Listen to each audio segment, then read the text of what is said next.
Hi friends, అందరు ఎలా ఉన్నారు? బాగున్నారా? అందరూ బాగున్నారని అనుకుంటున్నాను. ఈరోజు దేవుని వాగ్దానంతో నేను మీ ముందుకు వచ్చాను. ఈరోజు దేవుని వాగ్దానము కీర్తన గ్రంథము 140వ అధ్యాయము 4వ వచనం. యెహోవా, భక్తిహీనుల చేతిలో పడకుండా నన్ను కాపాడుము, బలాత్కారం చేయు వారి చేతిలో నుండి నన్ను రక్షింపుము. నేను అడుగు జారి పడునట్లు చేయుటకు వారు ఉద్దేశించుచున్నారు. మరి ఫ్రెండ్స్, ఈరోజు దేవుని వాగ్దానము. ఈరోజు దేవుని వాగ్దానం ద్వారా దేవుడు ఏం సెలవిస్తున్నాడు ఈ వాక్యం ద్వారా అంటే దేవుడి వాక్యం ద్వారా కొన్ని మాటలను మీతో మాట్లాడాలి అనుకున్నాడు. అదేంటంటే యెహోవా భక్తిహీనుల చేతిలో పడకుండా నన్ను కాపాడుము. చూస్తున్నారు కదా, ఈ కీర్తనను దావీదు గారు దేవుని కృపను బట్టి కీర్తించడం జరిగిందనమాట. కీర్తన ద్వారా దేవుడు ఏం మాట్లాడుతున్నాడంటే ఈరోజు దేవుని వాగ్దానం ద్వారా దేవుడు ఏం మాట్లాడుతున్నాడు అంటే భక్తిహీనుల చేతిలో పడకుండా నేను మిమ్మల్ని కాపాడుతాను అని ఈరోజు దేవుని వాగ్దానం ద్వారా దేవుడు సెలవిస్తున్నాడు. ఫ్రెండ్స్, ఎవరు భయపడవాకండి. దేవుడు ఉన్నాడు. ఆయన గొప్ప దేవుడు, ఆయన సర్వశక్తి కలిగిన దేవుడు. ఎగ్జాంపుల్గా చూసుకున్నట్లయితే ఆనాడు సౌలు రాజు దావీదు గారి మీద యుద్ధానికి వచ్చాడు. అప్పుడు ఏం జరిగిందో అందరూ చూస్తూ ఉన్నారు. యుద్ధం అంటే ఏదో సైన్యాలతో యుద్ధం కాదు, అది చాలా వేరు. యుద్ధం అంటే చాలా వేరు అది. సౌలు రాజు దావీదును చంపాలనుకున్నాడు. సౌలుతో ఒక యుద్ధం చేస్తున్నట్లేనమాట అర్థం. కానీ దేవుడు రక్షించాడనమాట. ఎగ్జాంపుల్గా చూసుకున్నట్లయితే అలాగే దేవుడు మీతో ఏం సెలవిస్తున్నాడు అంటే భక్తిహీనుల చేతిలో నుండి నేను మిమ్మల్ని కాపాడుతాను అని ఈరోజు దేవుడి వాగ్దానం ద్వారా దేవుడు సెలవిస్తున్నాడు. ఫ్రెండ్స్, ఒకవేళ ఎవరైనా చెబుతున్నారా మీ గురించి ఎవరైనా వాళ్ళతో చెప్పినా భయపడవాకండి. భక్తిహీనులు ఉంటారు, వాళ్ళు మిమ్మల్ని ఇబ్బంది పెడతామని చూస్తూ ఉంటారు. వాళ్ళకు తోడు చాలామంది అతను ఇట్లా చేస్తున్నాడని చెప్పి, లేక ఆమె ఎలా చేస్తుంది అని చెప్పి మీ గురించి చెబుతున్నారేమో. భయపడవాకండి.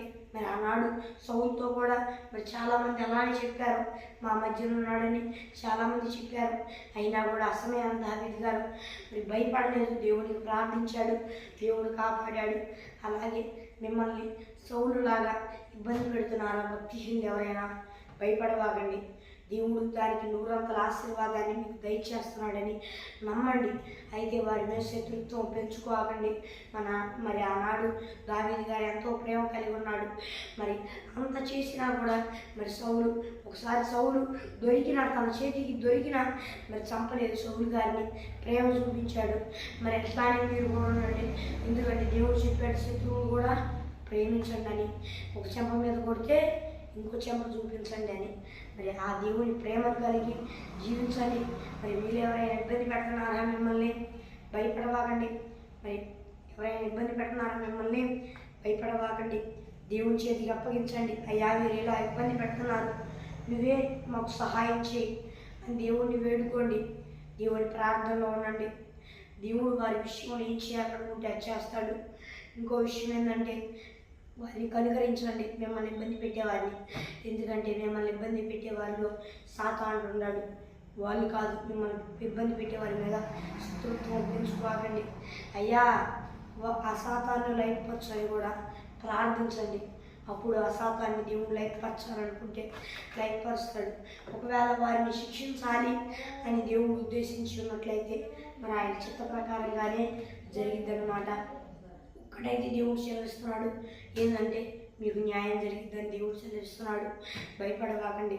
ఆయన మీకు ఇంకో మాట ఇంకో మాట ఏం సెలవిస్తున్నాడంటే నేను మిమ్మల్ని రక్షిస్తానని సెలవిస్తున్నాడు.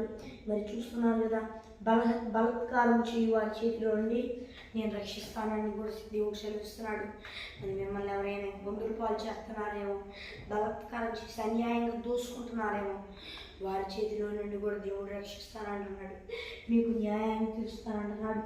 మరి అలాగే మీరు ఇబ్బందులు పాలవ్వాలని, మరి మిమ్మల్ని ఏదో ఒక విధంగా తప్పుడు మార్గంలోకి నెట్టేయాలని చెప్పి మీ మీద ఎన్నో తప్పుడు ఆరోపణలు చేస్తూ మిమ్మల్ని తప్పుడు మార్గంలోకి నెట్టేయాలని చాలామంది చూస్తూ ఉంటారు.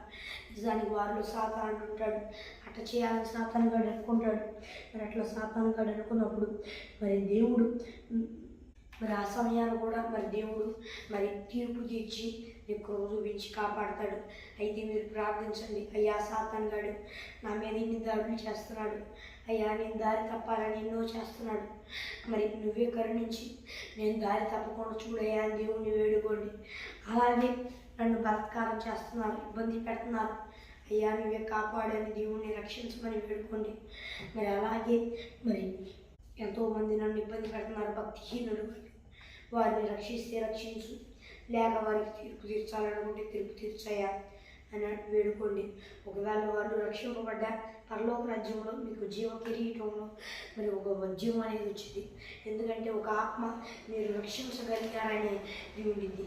ఆత్మని రక్షించారంటే మీ పేరులో మీ పేరు కూడా దాంట్లో ఉంది. అలాంటి కొనుక్కోగలరు. మరి దేని విషయంలో కూడా భయపడవాకండి. మరి ఇది ఫ్రెండ్స్ ఈరోజు దేవుని వాగ్దానం.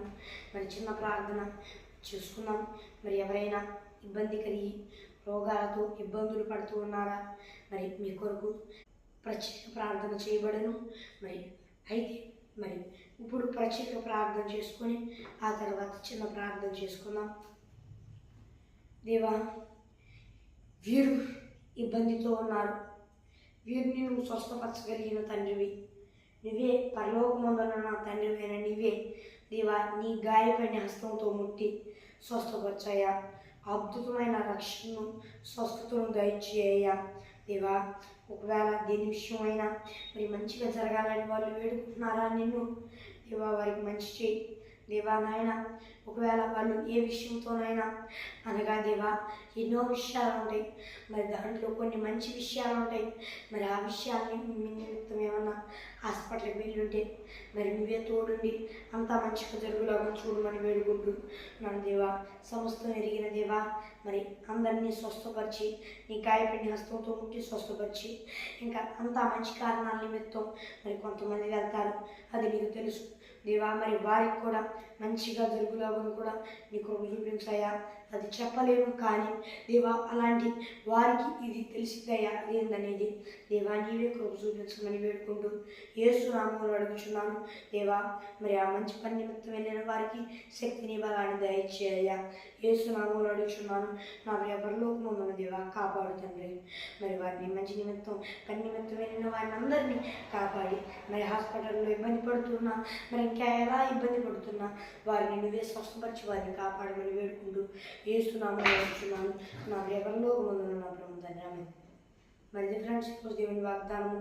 మరి భయపడవాకండి.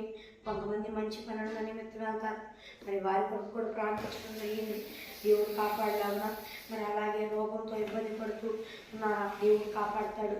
ఒకవేళ మంచి పని నిమిత్తం మంచి పనిలో ఉన్న దేవుడు ఆ కృపను అనుగ్రహించిన మరి ఇబ్బంది పడుతున్నారా, మరి దాని నిమిత్తం కూడా చిన్న ప్రార్థన చేస్తాం, ఆ తర్వాత చేద్దాం. దేవా వీరు ఇబ్బంది పడుతున్నారు, వీరిని స్వస్థపరిచాయా, సంస్కృతంలో ఇబ్బందిని స్వస్థపరచమని వేడుకుంటూ కాపాడమని వేడుకుంటూ యేసు నామములో అడుగుచున్నాను నా పరలోకమందున నా ప్రభు తండ్రి. అది ఫ్రెండ్స్ ఈరోజు దేవుని వాగ్దానం.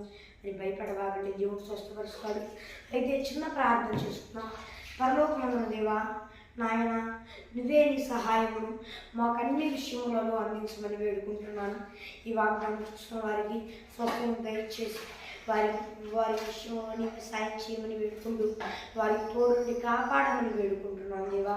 మరి దేవా నీ తోడు నీ సహాయాన్ని అందించమని వేడుకుంటూ దేవా ఈ వాగ్దానం చూస్తున్న వారి చేతి పనులన్నింటినీ ఆశీర్వదించమని వేడుకుంటూ దేవా ఈ వాగ్దానం చూస్తున్న వారు అలాగే ఈ భూలోకంలో ఉన్న వారందరూ దేవా నేను నమ్ముకునేలాగున బాప్తీసం పొందుకునేలాగున మారుమనసు పశ్చాత్తాపం పొందుకొని రక్షణ పొందుకునేలాగున ఒకవేళ మారుమనసు రక్షణ పొందుకొని దేవా నాయనా మళ్ళీ దారి తప్పితే మరలా రక్షణ పొందుకునేలాగున మారుమనసు పశ్చాత్తాపం పొందుకొని రక్షణ పొందుకునేలాగున సాయం చేయమని వేడుకుంటూ యేసునామములో అడుగుచున్నాను దేవా.